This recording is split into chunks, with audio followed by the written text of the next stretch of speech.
Hello there, and welcome back to Vault Hunters. I hope you're having a wonderful day.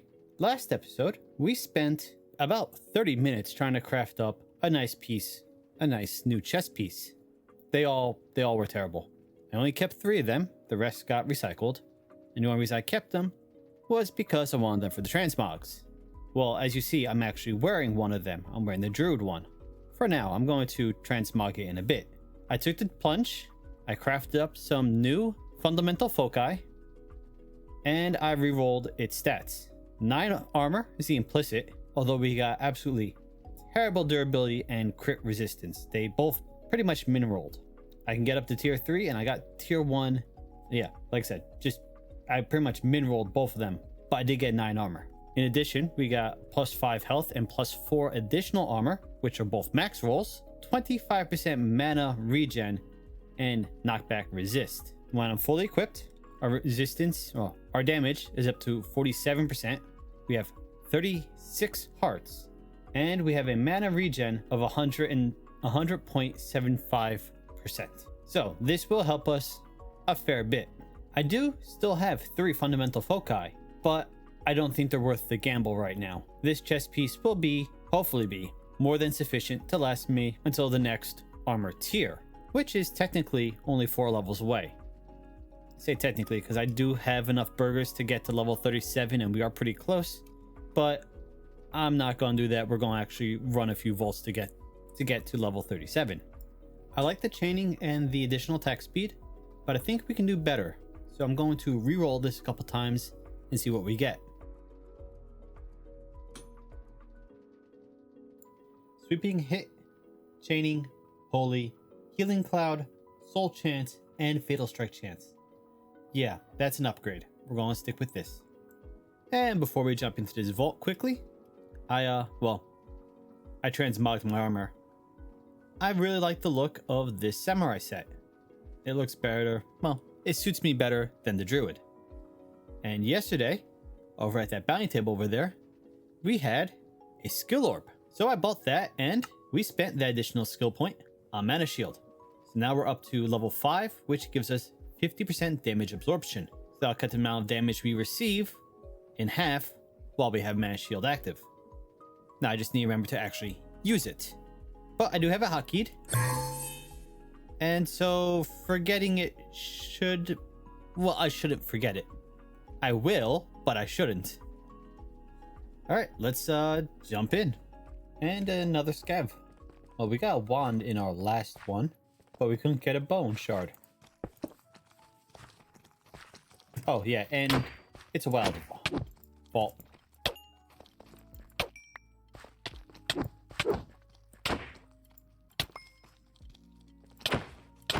Oh my gosh, how many of them are there? On the plus side, that should make getting the purple essence very easy. Every time I walk into a room, purple essence is going to charge at me.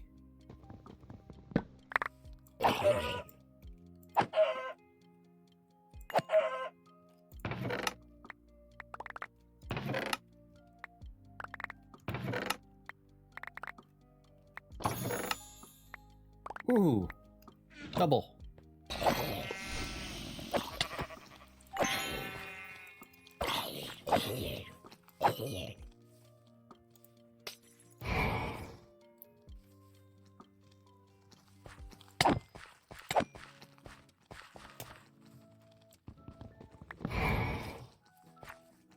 Oh my gosh, all 3 in the 1 POI were trapped.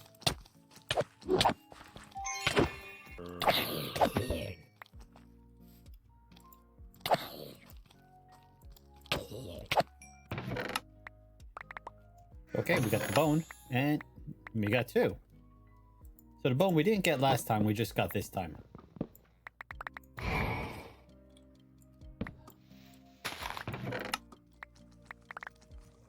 The vault knows this isn't a trapped vault, right?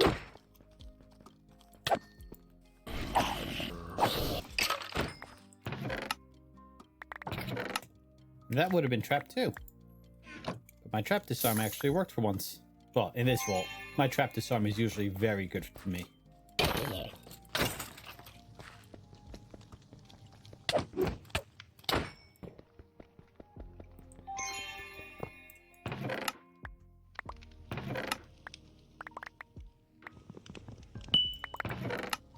And there's the wand. So we've got the wand.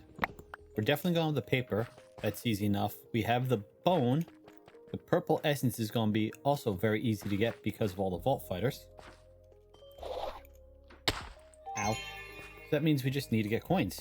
And I do have the observer for coin. So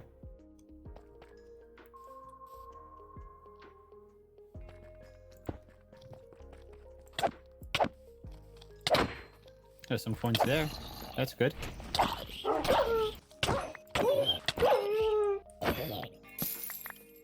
That's one. That's at least two.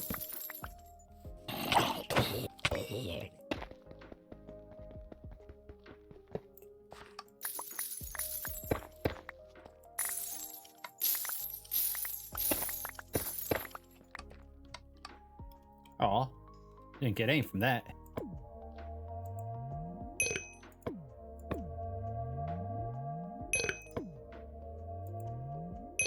Gonna hold on to the wand. That's gonna be the last thing I submit.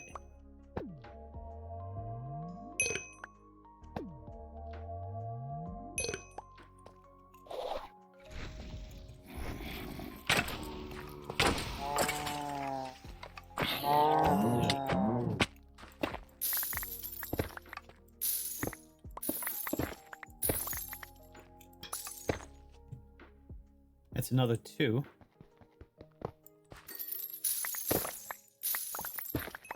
There we go. And another one, just for insurance.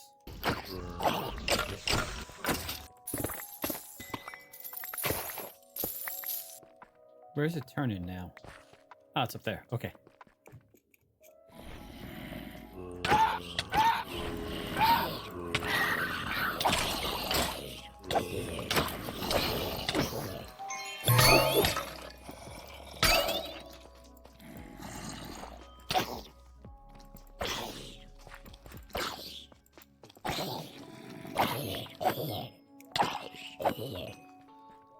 I would not have been a happy camper if they managed to defeat me right when I was going to turn in.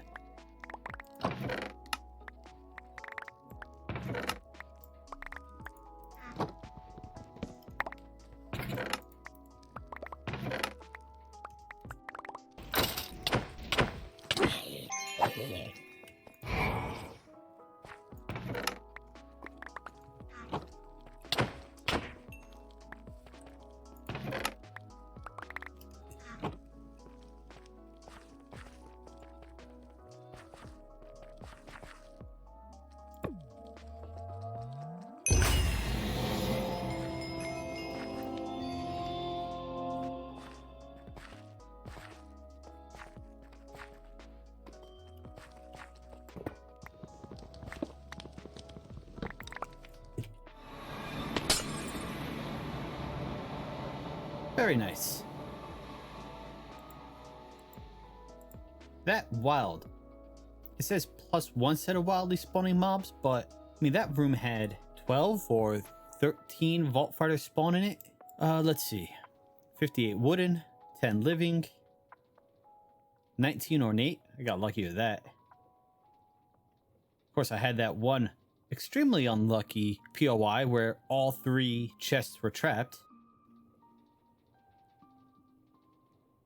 A little more Wootadite for the bounty. There we go. We have all 11.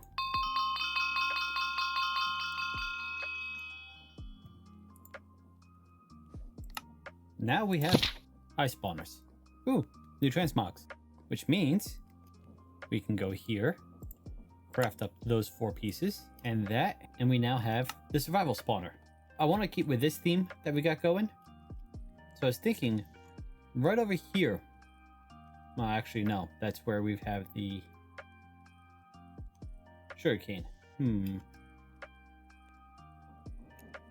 Apparently, I'm a villager now. I guess we can put it over in this area here, so it can feed into the conveyor belt. Do it a little higher. Maybe put it. That's a little close to where my main... Well, it'll be on a remote control. I can turn it on and off as I need it. I think that's an idea. So the maximum area it can spawn in is a 9x9. So I'm gonna go dig out a 9x9 and set up a location. I have a basic spawn room set up here. It is 9x9 with a spawner in the middle. And as you see, I have redstone link from create set up. Sword on filter, iron sword on frequency 1 and redstone torch on frequency 2. Right now, I just have a pig egg in here since I accidentally opened one and I got pig egg, so using for testing. It is set to redstone on. Now, in my control room, right here, I have the corresponding redstone link.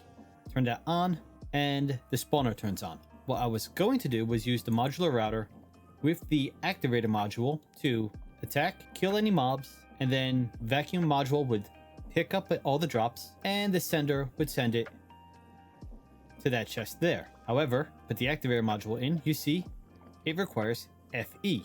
I don't have any power generation unlocked, so we can't use that. For now, this is going to have to be a manual farm. Once I have power set up, and I think power will be my next mod I unlock, only going to need 5 knowledge stars, I will have this become automated and it will, well, be an automatically run farm. The cool thing about ISpawners is they work regardless of the light level. So I can keep this room lit up, well, for the most part, and not have to worry about things I don't want spawning in here.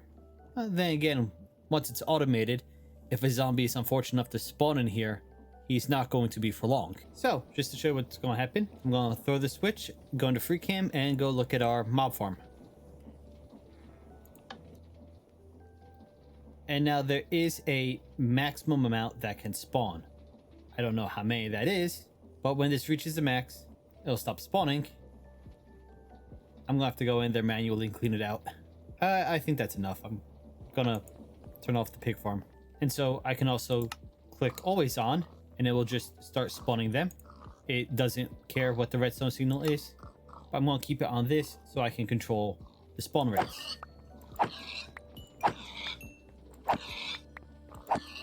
Next up, we're gonna go craft up some hostile mob eggs, roll them, and see what mobs we get. I'm also gonna roll a few passive mob eggs because I do need to get squid.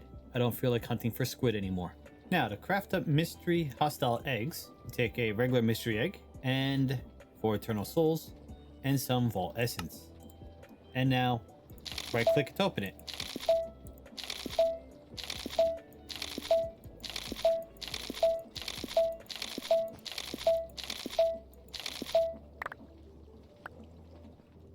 What we got? Cave spider, spider, creeper, drowned, zombie, husk, skeleton, stray,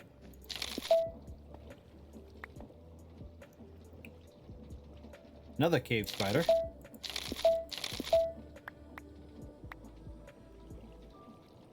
another cave spider, we got another drowned, and a zombified piglin. That should cover spider eyes and silk,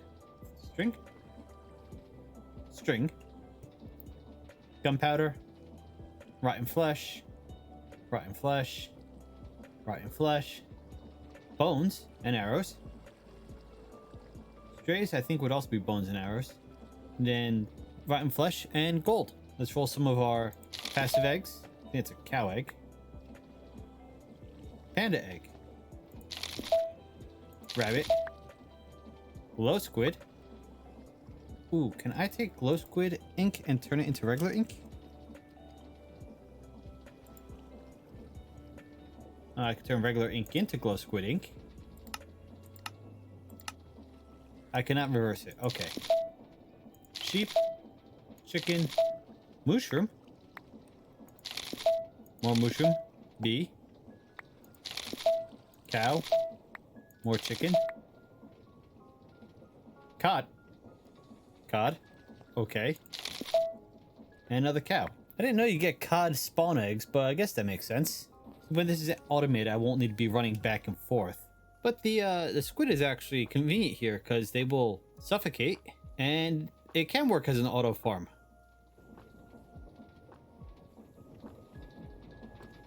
And there we go. I've got the second router hooked up. So now the squid ink is coming from the farm to this chest, which is meant to pick up the poisonous mushrooms, the poisonous potatoes from my farm, which is also just doubling as a buffer, and then off directly into my storage.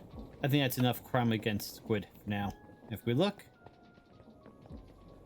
yeah, we're gonna be full, no, not quite full, but we're gonna be good on squidding for a while. And here, I just set up a little chest with all of our eggs in it, right next to the spawner, so we can swap them in and out pretty quickly. Another thing you can do is, if you have dark utilities unlocked, is you can make these vector plates, which will allow you to push mobs around, and you can have faster and faster plates. And if you're doing a more vanilla style mob farm, where you have them fall down, go up a chute, come around, you could have the vector plates all push them to one spot instead of using water streams. Or if you don't have a range upgrade and the modular router only attacks directly in front of it, you can push them all to that spot directly in front of it.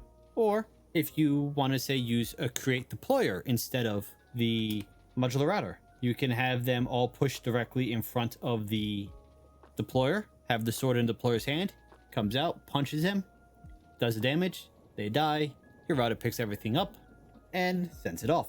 Now, this is my first time playing with the ISpawner mod. I understand the basics, and I mean, a mob farm is a mob farm, but if you have any suggestions, ways to improve it that I haven't already covered, ways to make it more efficient, as I said, I don't yet have power, so I cannot automate it, though I could set up create, but then I don't have the deployer, I don't have the vector plates to push the mobs in the right location. I'd have to run conveyor belts on the floor. Anyway, if you have suggestions, love to hear them. First from the next vault is Dragon Vault. It's a lot of coins, but mobs just continuously spawn while you're down there.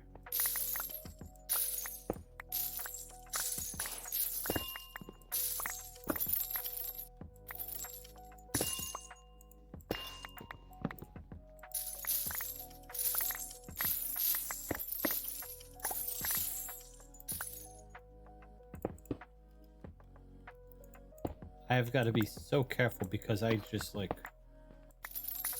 one click and I tear the whole floor out from underneath me. You see how many are down there? If I fall, I'm probably not surviving the trip.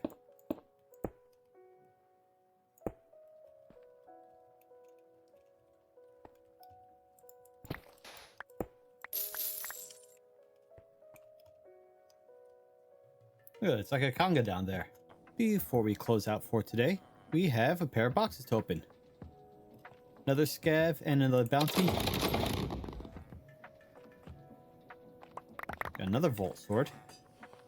And, wow, more stuff that I can pick up. Well, that was quite a bit of bronze and silver. Let's see, we have 4 weapons to roll. Common and rare sword, and then 2 scrappy plus swords.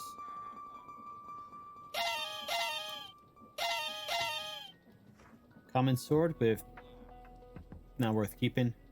That's a pretty good sword. Sweeping strike, fatal damage, soul chance, and the axes. This one rolled common. Again, I'm probably not going to use the axes. The shields. I am thinking about maybe heading towards Eternals soon. Might be worth saving up some gear for an Eternal. Ooh, we got the coconut shield. 16% block chance. Slowness cloud when hit, but durability is pretty poor. Okay, healing cloud plus when hit and 4 health, but poor block chance. Boy, we're just recycling everything. And we got 2 helmets, 2 shields, and 2 magnets. Each is 1 scrappy and 1 common plus. What's our current helmet? Just before we start. 6 armor, 20% mana, 11% increased damage. 6 armor, item quantity, and 6 resistance. That might not be too bad. 6 armor. Okay, this is a slight downgrade from the current one, but it's actually not too bad, all considered. Chest piece, 8% resistance, 4 health, 7 armor. It is a downgrade, but it's also another transmog I don't have, so that's cool. The plate mail one, 10 armor, 2 health, 5 mana. And the magnets, 11% item rarity is pretty cool. pretty poor durability though. And the other one is just bad. And these two jewels are also bad. Let's roll our relic booster pack. We got 1 shard. And our guaranteed is another green cupcake. And our mystery boxes, which, let's be honest, they're not really a mystery anymore. And the mod boxes. Regular botany pot, rabbit hide, magic silk, framed compacting storage drawer.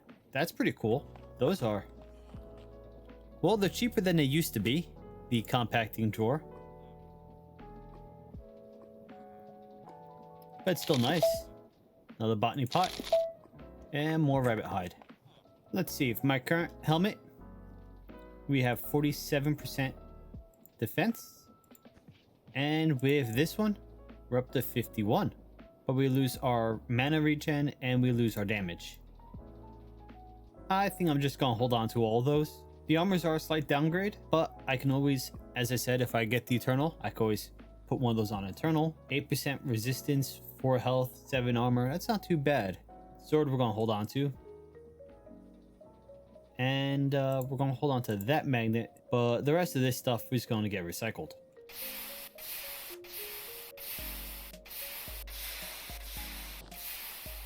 And then we do have a fair bit of ore to go through. I'm definitely gonna need that painite because my boots are down to 36 durability. Look at my armor. I've just had terrible durability rolls on everything.